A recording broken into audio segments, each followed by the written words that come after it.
Guys, I'm super excited to introduce you to Alli Onni. Alli is one of those people that you just meet that one time and you know somehow, some way you're going to be friends with her. She has a personality that just lights up a room. She and I met at an event that I was speaking at a few years back, and I really enjoyed getting to know her and have followed her career with great interest.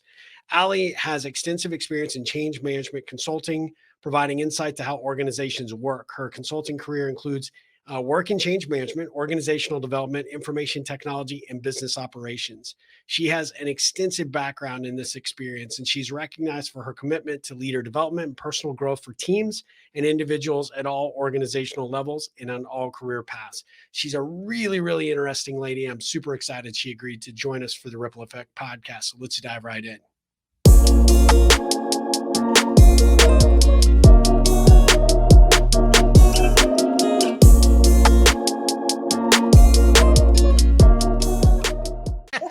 All right, well, let's dive in. Hey, guys, I'm super excited to have Alli joining us for the Ripple Effect podcast. I'm super excited that she agreed to do this. We were trying to coordinate schedules. She's been so flexible with me with all the craziness I've got going on in my life. But Alli, thank you for joining the Ripple Effect podcast. How are you doing?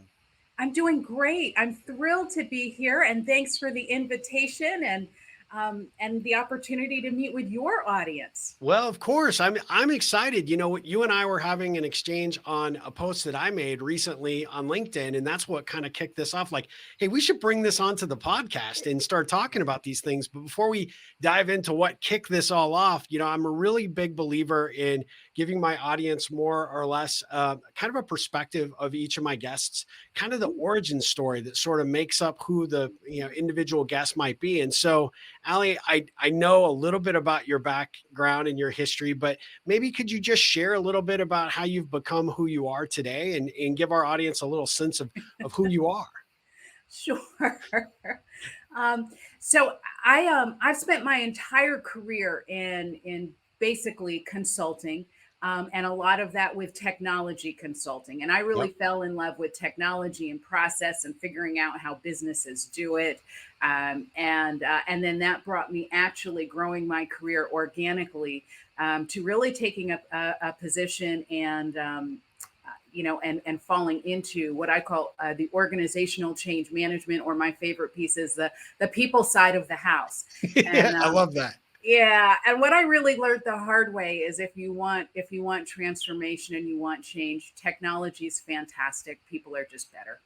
Yeah. And that's kind of when you think about where you spend your resources, where you spend your time, and I decided that's what I wanted to and where I wanted to spend my time.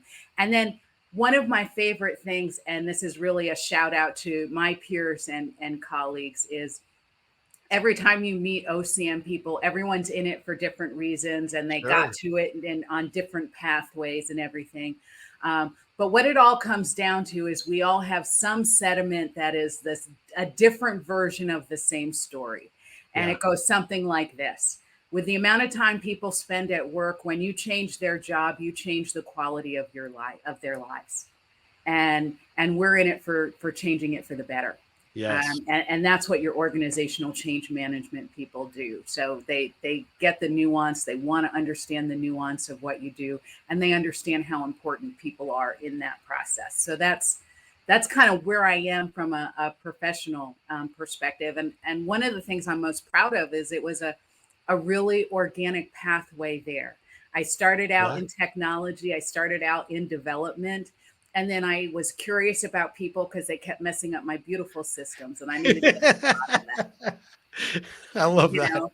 And then at the end of the day, I love technology, just people a little bit more, Yeah. and that's what's informed my career path on where it is now.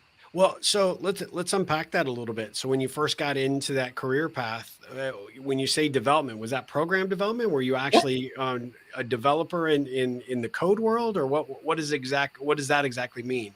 Yeah, so I was part of development, so it was actually looking at code and doing some light coding, and also doing technical writing, Yeah, writing kind of all the technical manuals and stuff for actually it was ERP products. really. Yeah. Oh, that's awesome. Well, so what led you down to choose that as the starting point for your career path? Was that something you went to school for, something you've always had interest in, or what was the motivation behind that? So my degrees are in communication, and I went to a technical university. So I was in the School of Humanities, but really in kind of a top tier kind of engineering school. So I was immersed with technology. So it made sense to me coming out of my degree programs that I wanted to do communications related to technologies, and I love people and organizations that build stuff. Like that's just cool, right? And Yep. so I think with those fascinations and a little bit of luck, that's kind of where I ended up, right? Because when I was looking, it was like, yeah, and I have to get a job, Yeah. okay, because I need to pay rent and kind of all of those things. So I had kind of that entry into the real world, Yeah. Yeah. and that's how it worked out for me. Yeah. Oh, so when you were, let's say high school, was this a career path or direction that you kind of thought you were going? Were you more, sort of technically inclined? Was it something that, a teacher or someone that, was in that sort of educational path that said, "Hey, Allie, this is a direction you really should go because I think you excel in these key areas," or was it a parent or someone that maybe led you down that path? No. To be honest, I didn't even know this was an option. Really? So for me, I mean, I was a pretty good student. I was probably more of an athlete than a student. I was Yeah. kind of a, four sport varsity athlete during all of high school. Um, but I was like on the debate team and things like that. So communications wouldn't have been a surprise to Yeah. anyone. But I didn't even know communications existed in Yeah. this field. So I mean, I think a lot of people thought I would probably end up in media and whatnot. And I do some media work, but only when it pertains to technology, because Yeah. that's really kind of, and again, in that creation process, that building process. So I really didn't even know that this was possible. And it was really some professors at my college and some internships.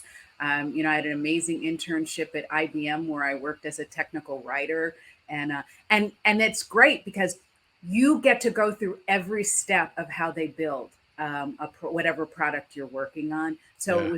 it was amazing, right? And I was like, and then you get to document it. So I mean, you're a neat part of the team. So that was what was exciting. But I had no idea it exists when I started college. I mean, gosh, no one knew what I was kind of gonna follow. And I think there was that time that every parent kind of nightmare. I think we called it major du jour, Yeah. right? Yeah. Yeah. Where every day I was exploring, and I think it's a natural part of the process. It's an expensive process though, Yeah. to It not know is. what you're gonna do. So Yep. so I came out the other end, but I definitely had some trials in doing that. That debate team experience probably helped you out a lot though when you were debating with your parents about, well, no, I'm going to switch to this or I'm going to try this or I'm going to go that direction, right?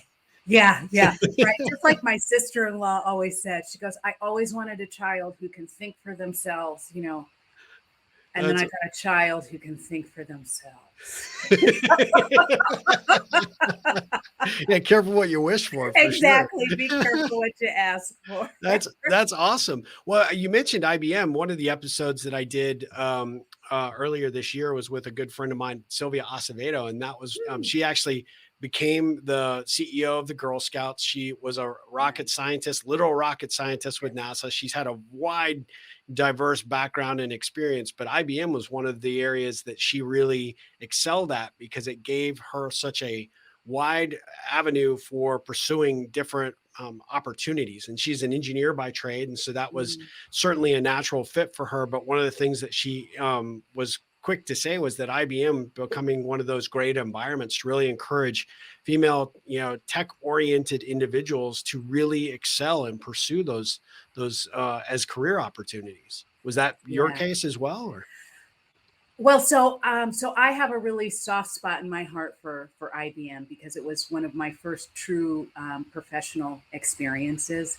Kind of coming, and I it was right before I was starting my senior year of college, yep, right? So I was kind, and I kind of came out of a bubble, so I was truly just kind of learning what a first professional job was, and they were so amazing with me as far as making sure I had access to things and managers who really took time to spend with me to kind of train me and educate me on here's how things go and really give direction where it was needed. Um, And then there's another thing that really stuck out in my mind when I was at IBM. So I participated in everything. Like I was a member of the department. So it wasn't like you were just an intern. It was like, Yeah. no, you were an employee while you were there. So I was included in everything. And one of them was a workshop that we were doing. And it was an offsite.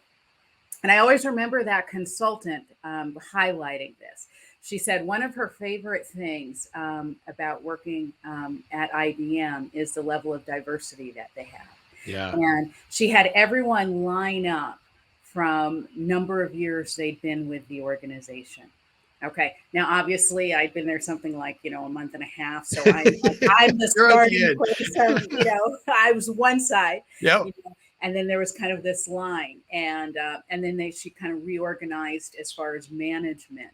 And what was really interesting that she highlighted is she says, now look, when we look at diversity, we have people of color throughout the whole line. We Yeah. have women throughout the whole line. When she made the adjustment for management, it was the same thing. So it was again, why I have such a soft spot is not only were they just really willing to train me and educate me on how to do great work, and that was the mission: how to do great work, not just your job, but great Yeah. work.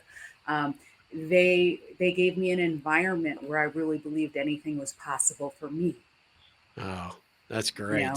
yeah, Yeah, I can see why you would have a soft spot for yeah, them because, that's not experience that a lot of people get at that age. right. Yeah.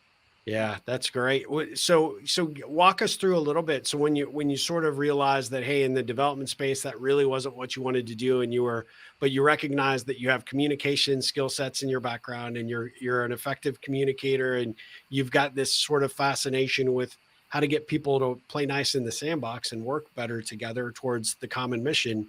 How did that sort of govern the direction that you went next with your career? So it was really interesting. What happened is I ended up being moved to professional services. Okay. Okay. And what that does is that gives you exposure to your customers in a lot of different ways. So that was Yeah. exciting. Okay. And then you just kind of keep growing and growing and growing. So again, you're kind of focused on the process, focused on the technology, working with your clients. It's very, very satisfying. Yep. Right. But then you realize, kind of like the Prego commercial, it's in there. I mean, good luck finding it, but it's in there. Like, Yeah. what is that secret ingredient? Yeah. Yeah.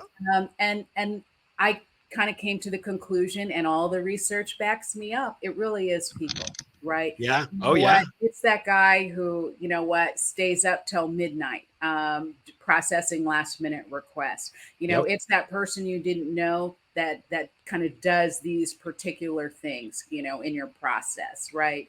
Um, and then just the importance of great teamwork and all of those things. So I really became interested in those things. And actually, later in my career, and I think part of that was being in leadership positions where I was accountable for things I didn't get to do myself. Yeah. Of course, if I got to do them myself, they'd be done right. You know, it's that typical challenge of, Oh, of yeah. leadership, right? Yeah, yeah, Where you've got to get things done through other people, and suddenly people become a lot more important. yeah, And going through that piece of my own career, it really underscored different things for me, and I think they were essential things to be underscored. And in that, I actually discovered new interests. So oh, that was nice. Yeah. that's fantastic. Well, I've got to ask you, I mean, it seems like a really good opportunity right now because we have a lot of younger people that are getting into their first, career opportunities, moving Mhm. into fields that they sort of, have either come through school and feel like they have a good, strong basis of understanding, but now they're trying to acclimate into the corporate world. They're trying to figure out how to contribute as Yeah. someone new to an organization. And I'm curious what your feedback and advice might be to some of those that are looking at that first or maybe even the second job as to how they become instrumental in that process. How do they put themselves forward and lean into that to be able to say they've got something to contribute, something to add value. I think it becomes a big challenge for a lot of, especially new employees, that they take a back seat, they watch, they wait, and often don't contribute. So, what advice might you have for someone that's looking at one of these types of roles that to make sure that they don't get lost in the in the background, so to speak? Yeah. So um, I think there's two things that that I've come to understand and believe are critical for people who are really just starting out their careers. And the first is know where you spend your time. Oh, like that. Know every second, because that is the dominant resource you have when Yes. you are starting your career. So know, like a checkbook register, old school, okay? Know where you are spending your time because that is the largest and most significant investment you have to make. Can you give us an example or two maybe that, you would suggest as to how they sort of account for that? How they would actually, you mentioned the checkbook register, right? The inputs and the Yeah, outputs. yeah. So how would that look, or what would you suggest they do relative to tracking that? Yeah. So I look at a couple of categories, right? What are you building, creating? Okay. Because that's time spent differently than communicating and networking. And we're very focused on relationships and communicating. But Yep. you have to ask yourself, okay, is that creating anything? And what's the Mm. connection to that? Right. And this is kind of a very polite way of saying, are you getting work done? I love it. Yep. Right? I mean, and I think and I think this brings me right into this what I would say is number 2 is know what your craft is and Ooh. focus on learning it.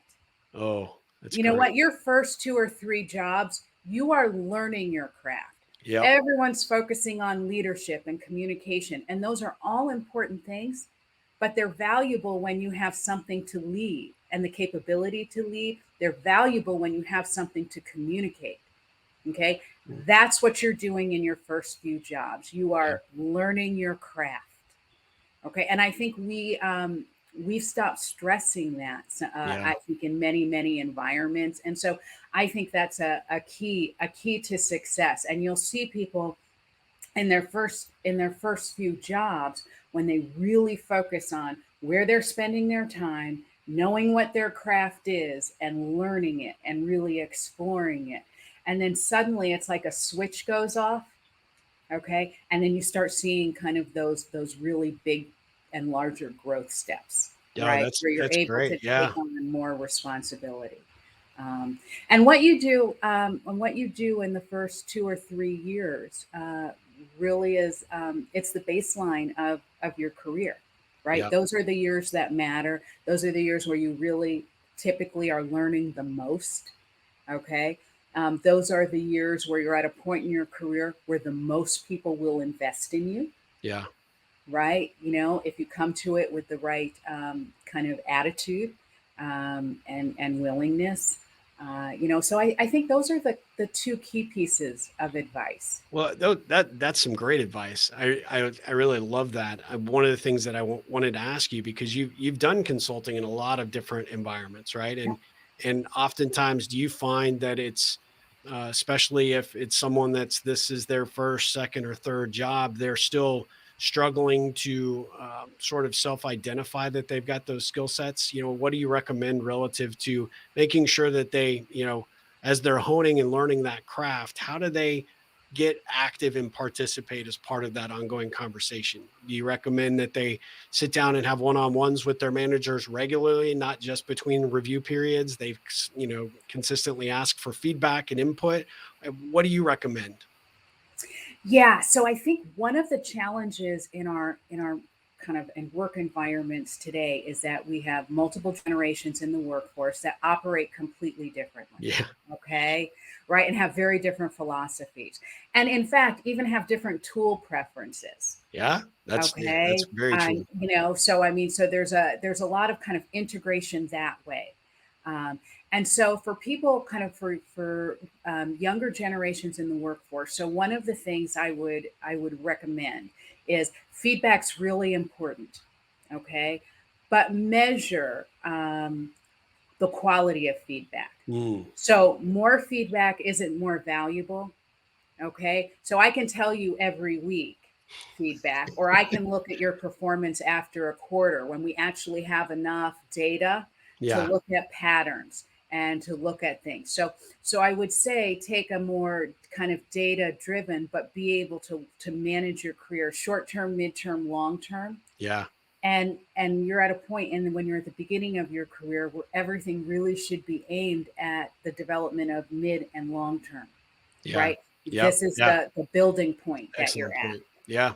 Yeah. so understanding that feedback for the sake of feedback, it's Yeah. a way to spend your time. Is it the most valuable way to spend your time? Now you have Yeah. to realize that if you manage that well, your managers are going to love you. Okay. Yep. Because that it takes Yeah. a lot of time on their plate. So, Yeah. so the other way to really um, get the appreciation of your manager is when you get feedback, act on it. Yeah. I Act love on it. it. Yeah. Like, believe them. Yeah. They're telling you. When they give you the feedback that they didn't want a different version of what they asked for, they actually wanted what they asked for. Yes. Yeah. Okay. And then understanding the difference between university, where they want creativity, and you can take your assignments and you can do creative things, and the professor will look at it and be like, oh, that's interesting. Get some points for Didn't that. really Yeah. think to go. And you still get full credit. Yeah. Okay. But the business world doesn't work that way. So No. when I have a contract with a company, they want me to do what's in the contract. They're not looking for an interesting interpretation of the contract or an Yeah. interesting interpretation of the deliverables. So you want to make sure you're staying connected to your leadership and management. Okay. And managing, acting independently versus really acting in a way that brings the company and the team forward. Uh, yeah. No, that's great input. What do you see, based on your experience, where do you see organizations missing the boat or falling down with regards to their responsibility to these, these new hires, these people they're bringing into the organization? And it doesn't even really have to extend necessarily to somebody that's new in their career. It's also people that are Yeah. coming in from outside organizations, bringing their outside experience to the organization. Where do companies really lack right there, in your opinion? So I think we're at an interesting time in history where we've come through 2.5 years of COVID. Okay. And leaders now are having to renegotiate what is the work environment. Yeah. Okay. And there's a lot of push for keeping it completely remote. And there's also a lot of pushback saying, no, no, no. I mean, Elon Musk leading Yeah. the Yeah. charge for us this Yep. week. You'll be Yep. back in the office, Yeah. you know. Or you Um, won't get paid. yeah, or Yeah. pretend, or what did he say? Or pretend you work somewhere Yeah, else. that's right. Mm. Now, now I appreciate the drive for getting people back in the office. Yeah. And I will say one of the things I was really struck by, having had a number of clients in automotive, is when you build a product like that, you do want your leadership connected to the product, right? Absolutely. It Yeah. is really important just in leadership that you look out your window, you know what, and you see the Yeah. cars and you see the people putting them together, and you're Yeah. really clear. So part of me really, really got it, you know. Now there are ways to deliver that, but far be it for me to give Elon coaching, you know. I mean, we are in Austin. He may see this someday. So, I mean, this There you go. you have your shot right now to give him some really good organizational change management advice. I mean, this is the Yeah. opportunity. But I think that's a perfect Yeah. demonstration of what every leader needs to negotiate, right? Yeah. Is that it does need to be a conversation, realizing that at the end of the day, you are the leader, and that you will make the decisions. And I also think it's a time to bring back creativity. Yeah. We seem to be in very much a kind of an operational focus, right? And that's great. Okay, we want things working, we want them orderly, but it's an opportunity to also bring back some creativity, right? So can we look at different ways for a hybrid to work? Yeah. So one of Yeah. the executives, kind of a friend of mine, and we belong to a number of kind of different groups where we're looking at research, organizational research, and numbers and things that are coming out. And one of the things that she's done is put together a model where they get together quarterly. She's bringing her team together Mm. quarterly, and they're doing a version of almost like the stay vacation Yeah. internally with the offices and whatnot, but getting full participation, having really detailed agendas, and with a particular focus on integrating new people. So remote works really well when you've all had relationships with each other. Yes. Okay. But it's a very different question for people who are entering an organization. And the only thing they've ever seen is someone at the end of a Zoom meeting, Yeah. Yeah. you know, and it's a different learning curve for understanding the personality, and creativity and problem solving is different when you're all stuck in a room. And That's there's a right. reason we have things like kaizens, right? Old Yeah. school manufacturing, where when Yep. you had a problem and it persisted, you got the key people with knowledge and you basically put them in a room and said, we love you a lot, you know, but you gave the professional version of that, Yeah. and Yeah. please don't come out till you have an answer that we can execute, right? Yep. Yep. You know, I mean, and I know even from a consulting perspective, we would set up some of those meetings with our clients and their key resources, and we'd keep sending food in. Yeah. Okay, come on, keep thinking, Yeah. give us some options, you know. So there's something really amazing and magical that happens when people get to work together, like really together, not just on Zoom meetings. Yeah. And so I think those are things that need to be balanced. I think the other piece of it is there's no right answer. So Right. no one's had to do this before. So I would be very careful coming from a position of this is best, we know best. So I think what Yeah. it is a process of trial and error. What's working, and set yourself up where you can get the data, look at the data. And if it's not working, be the type of leader that has enough flexibility to maybe try something new versus doubling down and strong arming.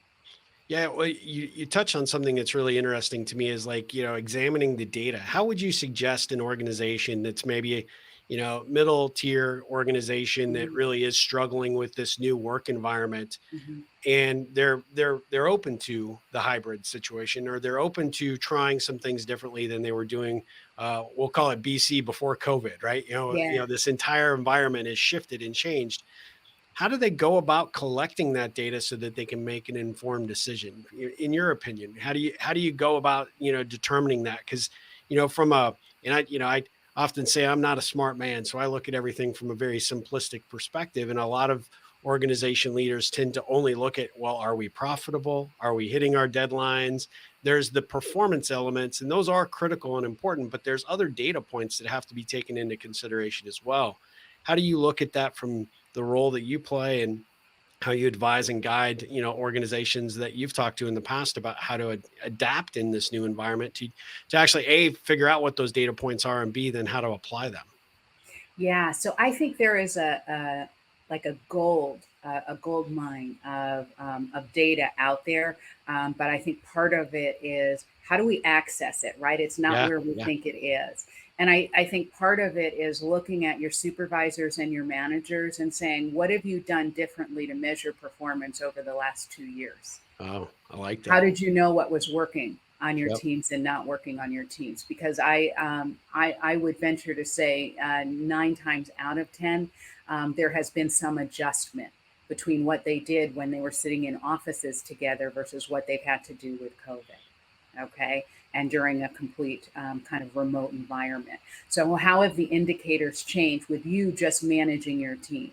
So, the overall performance indicators may have not changed, but what managers look at to know whether they're going to hit those KPIs, I believe, have changed in many Yep. cases. So, ask them what they're looking for.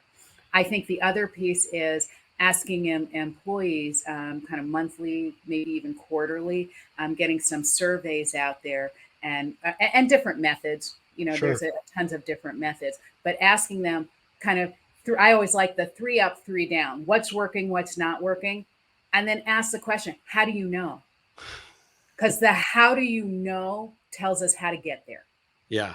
And that's the piece that people aren't answering, and we don't know enough to make it really simple. So a lot of times those are open ended, right? That's the open dialogue box, and you hope, no, tell us, you Yeah. know and if you do it often enough at increments, you will be able to weather through whether it's a good week, bad week kind of a thing, whether it's a happy employee or not a happy employee, right? So a Yeah. lot of times what happens is, when you just sent out, a survey, but you only do it a couple times a year, you're really victim to how the employee feels at that time. Yeah. So don't do it around the annual review season, right? That's, right? I mean, because Yeah. people will, that's not necessarily a great time unless you're talking about the review process. So kind of think about that. But I think it really is about asking questions and asking different questions. And if you don't know what to ask, how people know what they know is a really great starting place, right? Yeah. I mean, that gets you right into the meat of it. Well, so how do you avoid, an organization that's coming, into this process and saying, "Look, I want to do that, Allie. That's a great idea and suggestion. We'll continue to, Mhm. tap our employees to see how we're doing from time to time, gather that input." How do you avoid, running into a situation where it's like, well, yeah, now it's another 6 weeks. I'm going to get one of these things. How do you avoid the cut and paste kind of perspective? Oh, everything's great, right? And because I think to a certain degree, there also is this challenge from an employee's perspective, like, well, you guys keep sending these things out, right? But does anybody read them? Do we really, Yeah. Do does you do anybody care? anything with the data? Yeah, My life absolutely. is not changing at all, right? Yep. Where's this data, impacting me? So how do you keep them incentivized and motivated to want to continue to contribute? And I guess probably a flip thing I'll throw out there to you is how do you overcome sort of that insecurity about being brutally honest about whether I'm happy or not at this point? Yeah. Yeah. Um, so let me answer that last one first Sure. about just that brutally honest, right? And so that really depends. Typical consulting answer, that Yeah. depends. But that really is driven by the organization, okay? And really by the maturity of the organization and by someone's longevity within, right? So Yeah. someone who is comfortable with the organization, feels like they have a sense of how management works, um, is going to have one of those responses Yeah. depending on how management works. Okay. And so part of it is really crafting it around the organization and the level of maturity of that organization. And management being very honest with themselves on Yeah. kind of where they are. And I'll give you an example. So I was coaching someone last week with their organization, and they were saying how, it's been rough. Mm. It's really time to make sure that we're doing employee check-ins. Yeah. Okay. And she works at certainly a different organization than I, and actually runs HR, and she's kind of the lead of all the HR partners. Okay. Okay. And we were saying do check-ins, and I said, okay, but do managers know how to do check-ins? And what does that mean, right? Okay, yeah. Do they know So what how that are means? you doing? Yeah. And Yeah. here's the thing. We're looking at it and we're saying her organization has gone through some challenges. Okay. And if we think about what people have had to endure in just the 90 days in the world, Yeah. okay. So war, you know what? Major supply chain issues. I got off the phone with someone last week, and they commented their grandbabies don't have formula, Oh, oh, right? And they've got to figure out stuff, yeah. around that. We've had a number of kind of shootings really across the country, hitting communities in different ways. Now, those are all external things that have nothing to do with just regular life. So we've Yeah. still had births and deaths and things that happen in families that cause stress. That's 90 days. Yeah. Just 90 days. Yeah. 90 Yeah. days. Okay. So it's, and we're halfway through a new year, right? Which Yeah. is also a thing, right? It's time to kind of check in with people. We're starting to see the effects, the after effects of 2 years in lockdown. So Yeah. that was great for some people. I'm an introvert. I'm kind of like, if you don't cut off my food supply, I'm good. All right. Yeah. Wait, That wait. was You're an not, introvert? I am. I call BS on that. I'm just sorry. Everyone always says that. And here's what I say: I recharge independently. That's what makes me an introvert. I don't Yeah. have a personality defect. I Yeah. agree with you on that. Yeah. Yeah. Yeah. I'm introverted and shy as well. I need to go off and be by myself for Yeah. long periods of time just to be able to come Yeah. back and be somewhat social. Yeah. So I Yeah. understand. Yeah. So we're getting kind of the effects Yeah. of people, right? So who people were 2 years ago is not who they are today. No, no. Okay, and their performance isn't the same. So it's really important to do check-ins. Everyone agreed, and I said, we asked them, do your managers know how to do that? And they're like, well, we're going to tell them to go talk to their people. Okay, what else are you going to tell them? Okay, here's the thing: if you're going to do what I would call a clearing conversation, a Yeah. check-in, the manager has to be poised to not be upset or triggered by anything the employee says.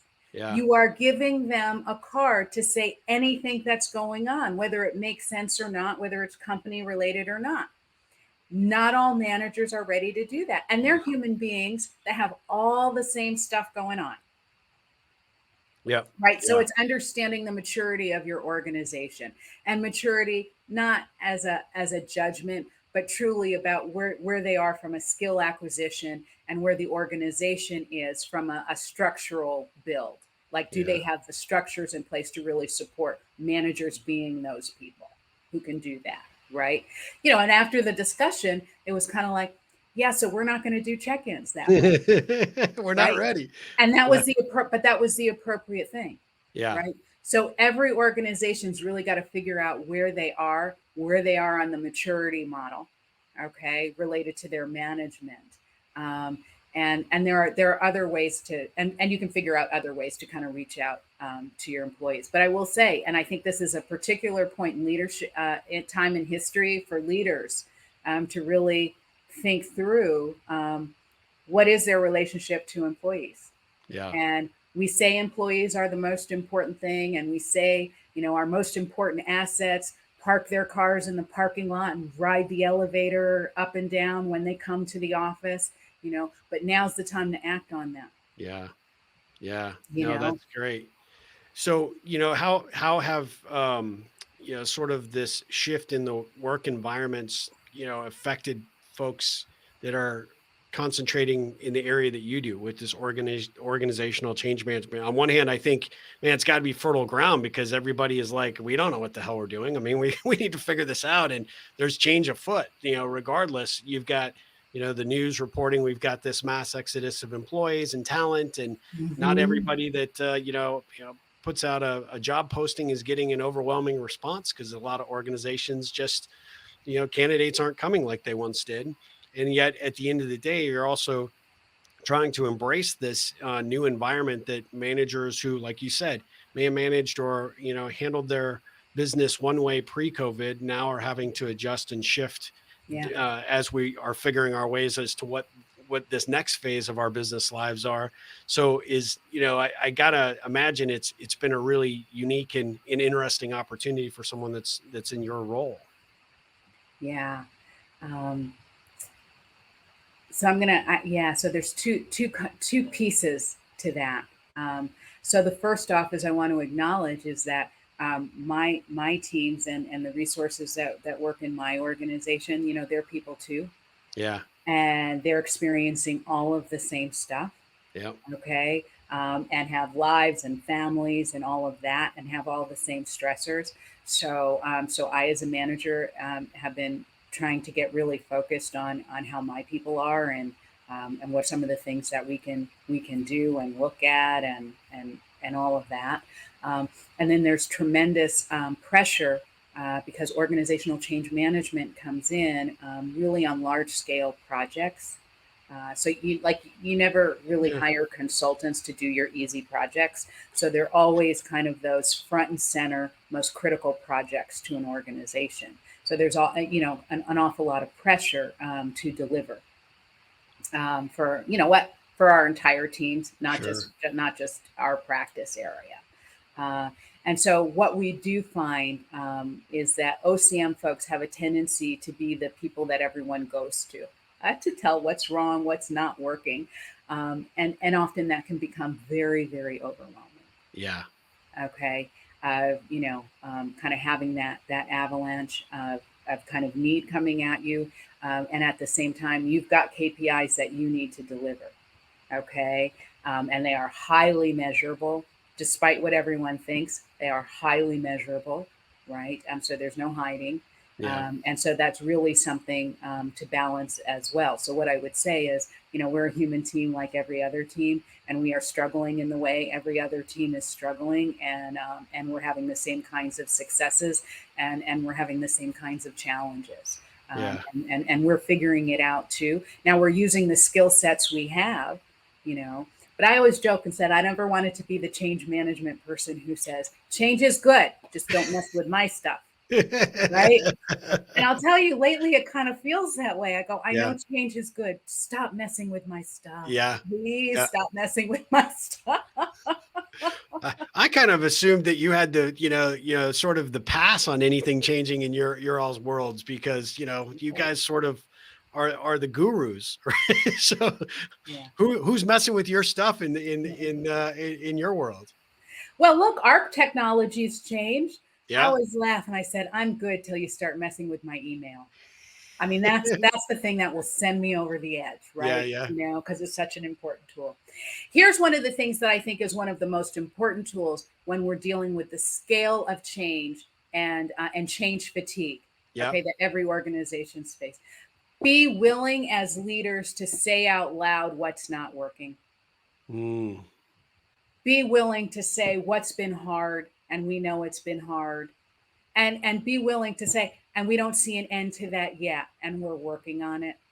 Be really willing to acknowledge what's true and what people are experiencing, you yeah. know, Yeah. and you can do that in a positive way.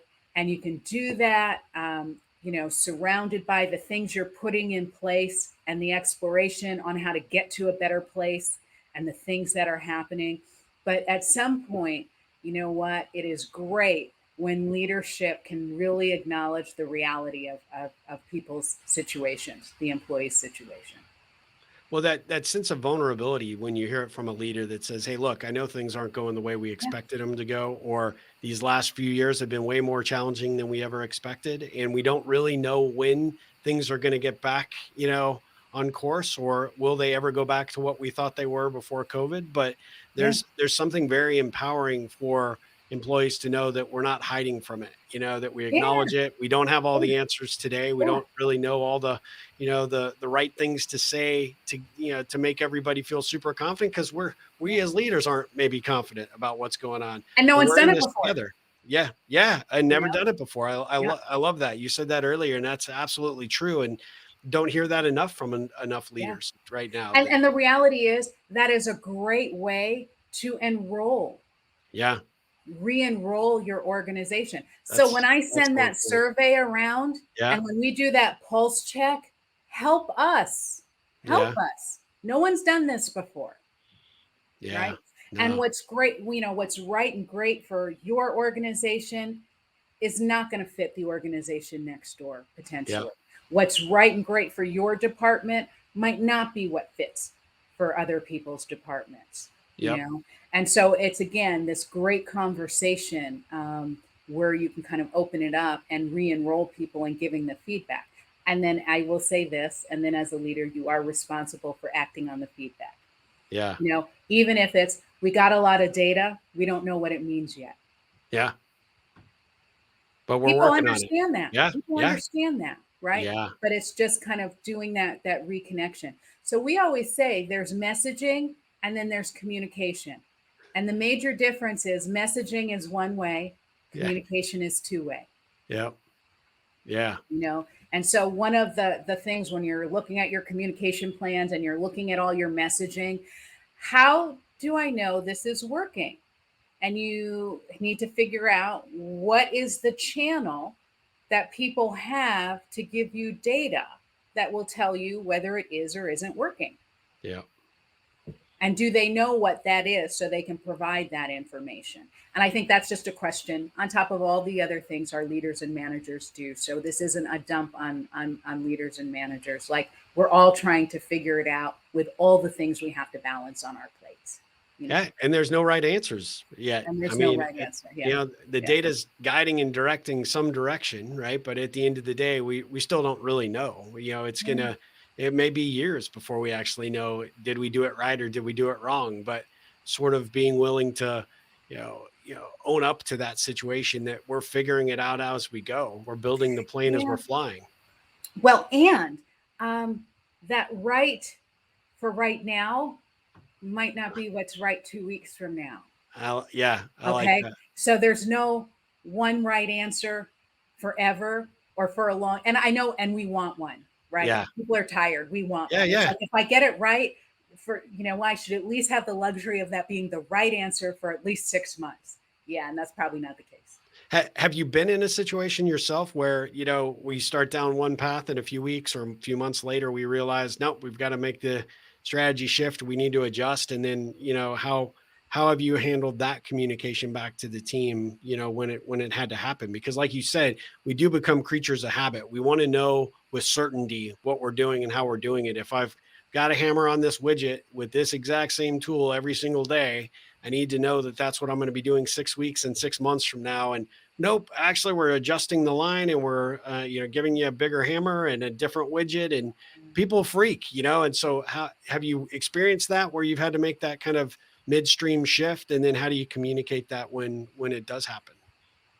Yeah. So this is kind of a traditional challenge with change management, in general. So, and I'll use a project as an example.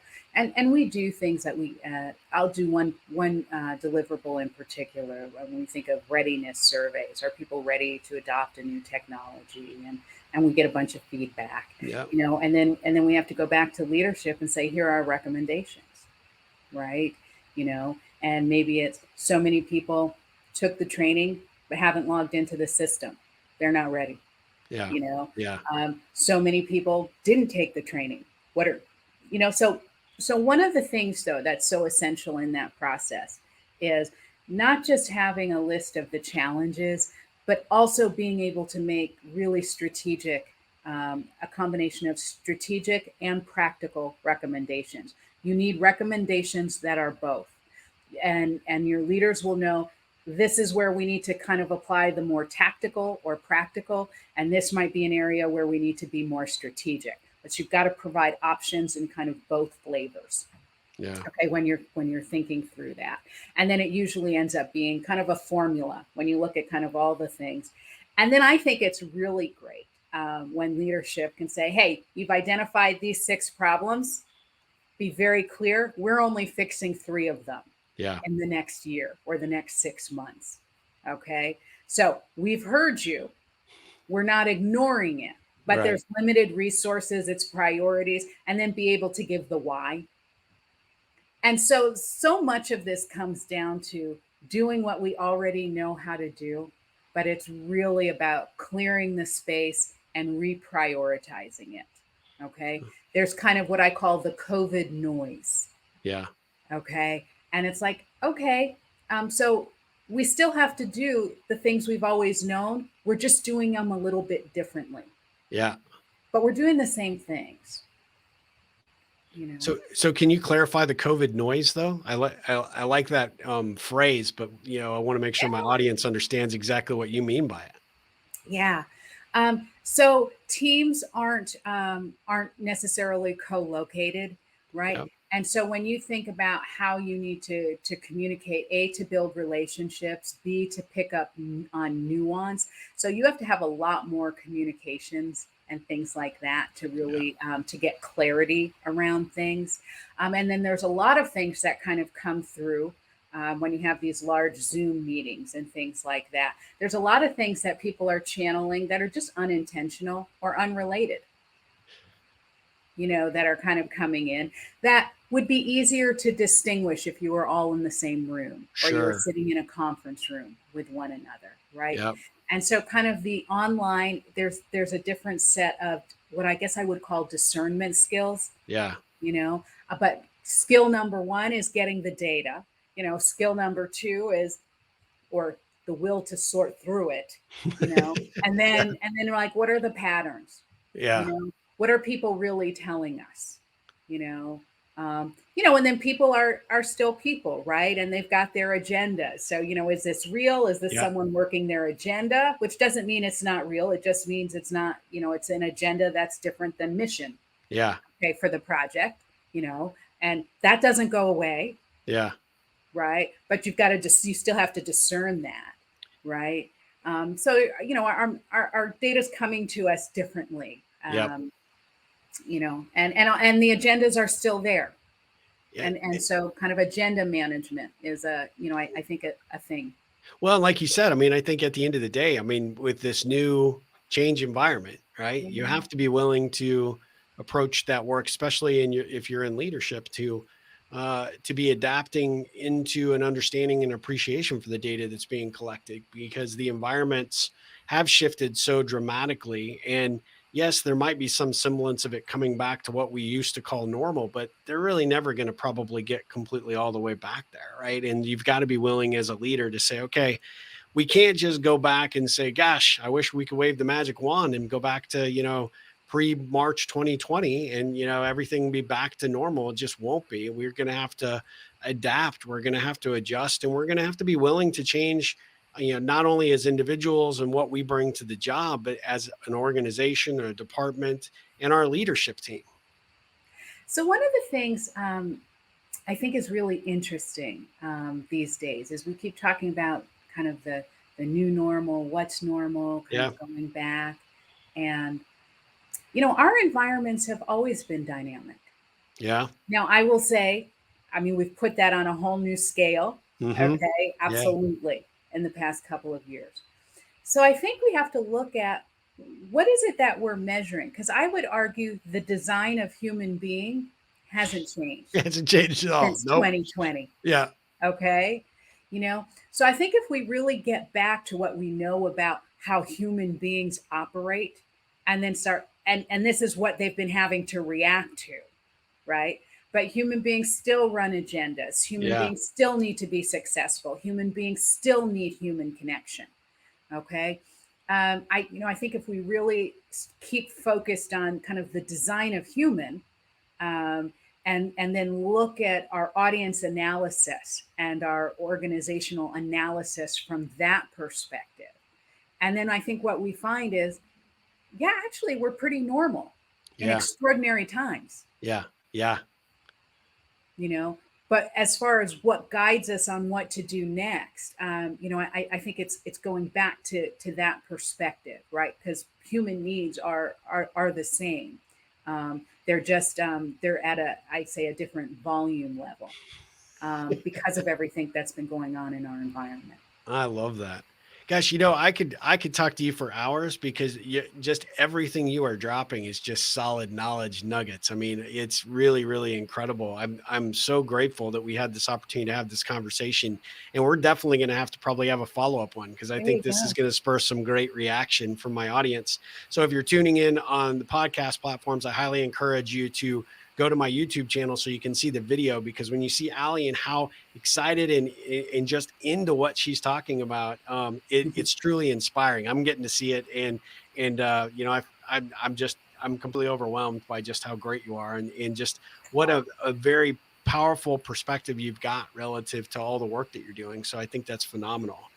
But we talk about the ripple effect in the Mhm. process of this show, about connection and engagement and how to Yeah, build relationships. And a lot of those things tie back to the work that you do. But I wanted to ask you a couple of ripple specific questions, just so okay. I can give my audience just a little bit more insight as to who you are. But what is one great piece of advice that you heard growing up that you still apply to today, either to your personal or your professional life?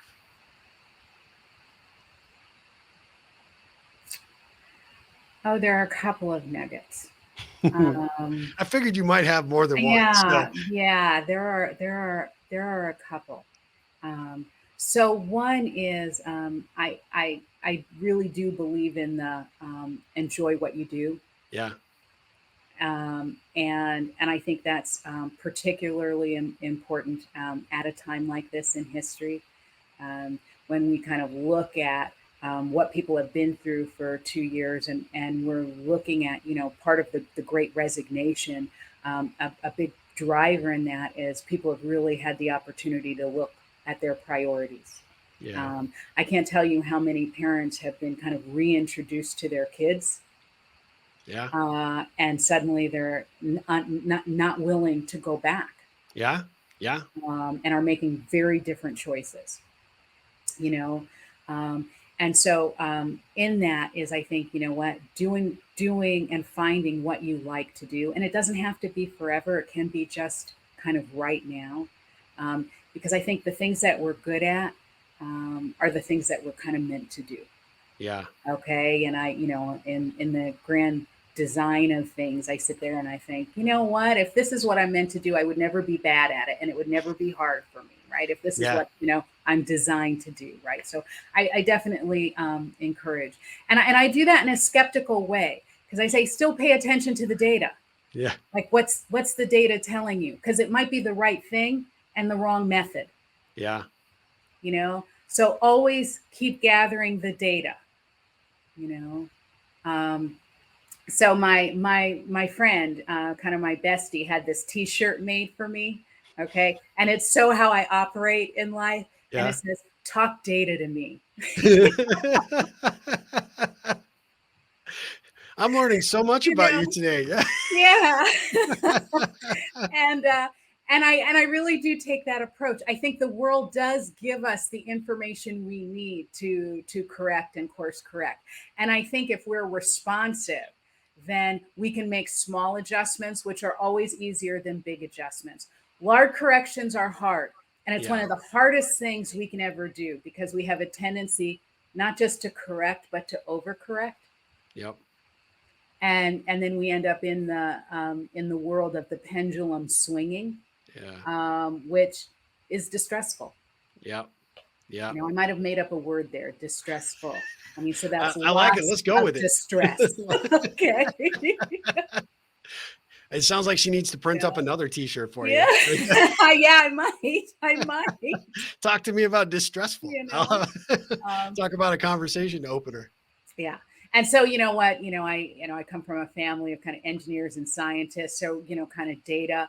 I'm Yeah. kind of more in the arts and stuff myself. But, gravity is a real thing. You learn that as a dancer. Yeah. Gravity is real, Yeah.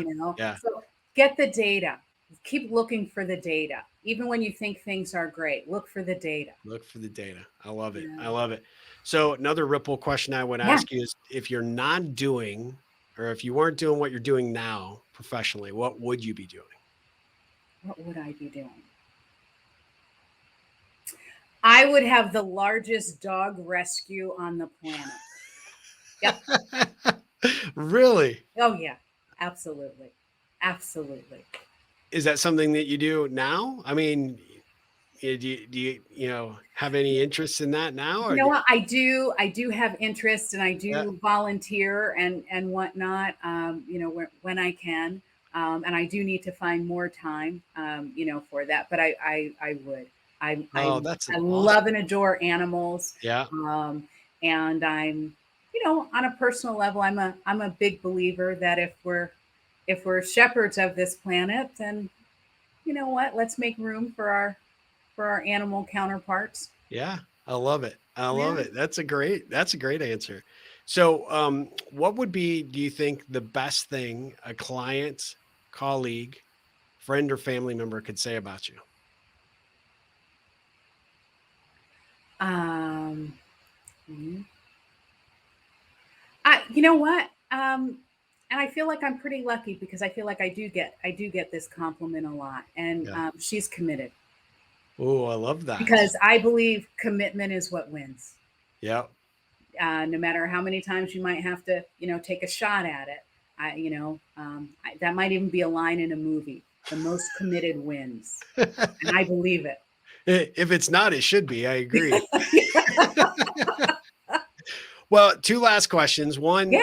is more geared from a personal nature. Who would you consider your personal hero? Who's had the biggest influence in you on you becoming you? On me becoming me. Um, you know what? So that's great because I've been very fortunate to have a lot of mentors. I had one particular professor um, in college that selected me to do research with him, and it was actually ended up being my first publication, um, Wow. and um, and it was on the Hudson River School of Painters, And it was looking at, from a communications, it was looking at rhetoric, Dr. Holleran. Um, and just in the process of doing research, going to a museum and looking at these artifacts.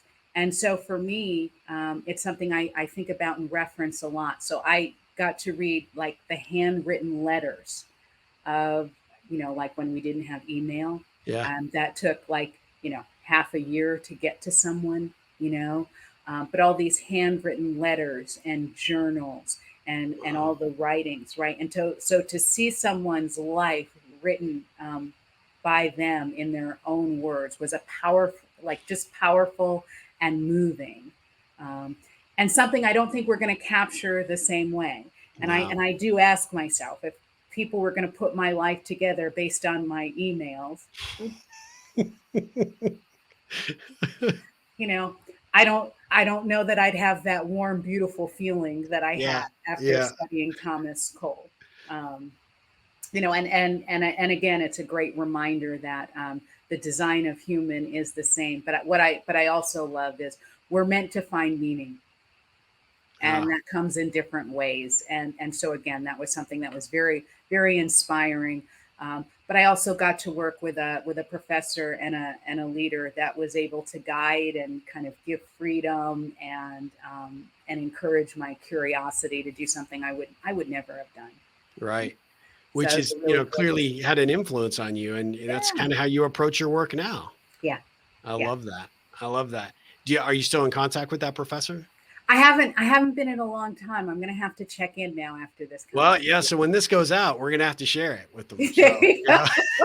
that's the perfect way to get, the Yeah, segue, right? yeah. I was Since I talking was about you. talking about you, I thought I'd call you and talk to you. Yeah. Yeah, Well, I often find, when we have these people in our lives that have had such an influence and made such a difference, we often aren't really good at acknowledging it. So this might be yeah, the perfect way yeah, to say, "Hey, I know you weren't expecting this, but this came up and I yeah, shared it publicly yeah, and I just wanted yeah. you to know," and talk about a ripple you'll create for, him, no doubt. Um, Well, the last question would be, mhm. the subject of the topic of the podcast is the ripple effect. What does the ripple effect mean to you? So the ripple effect to me means that we get to be very kind to ourselves as human beings and know that the little things we do matter, and they matter a lot. Wow. And they might be even more important because we're so taught to look at the big things. We're so taught to, Yeah. it's that great proposal. It's that great project ending, right? It's the Herculean moments. And what the ripple effect means to me is maybe it's just showing up every day is the way you have the biggest impact. Ah, And I'm a real believer in that. I love that. That's oh, that gave me goosebumps. That was such a Mhm. great response. Well, Alli Onni, thank you so much Yeah, for being a part of this. I am so grateful. I mentioned in your intro that we met, pre-COVID, when I was yeah, speaking at an event, you and I yeah, just kind of hit it off and we've stayed in contact, but I have followed your career with great interest. Now, even more so because I've gotten to see and hear these little inside things that you focus on and what you're so committed to. And I'm just so proud to know you. And I'm so grateful that you're part of this Ripple community and that you agreed to do the podcast. So thank you. Well, thank you. And obviously, the admiration is mutual. When I met you, I had basically moved to a new town, so I didn't know anyone in Austin. And then so I meet this person who's committed to connecting people and who's just pretty fantastic guy. So, Oh, so I'm thank really pleased to know you, and it's been a pleasure to be on your Well, podcast. I greatly appreciate that, and we are just gonna have to do this again, Yeah. and we'll definitely have to go get some coffee and just talk data because 'cause I'm fascinated with your input there, and I'm thinking about it for my other software company. I should Yeah. be talking to you about some of these ideas and thoughts that are just running through my head because I think you might have some great input. But guys, I really appreciate you joining us for another episode of the Ripple Effect podcast. We will be back again with another great episode. But until then, I hope you go out there and make a difference in someone's life, make a difference in your own life, and as always, ripple on. Yay.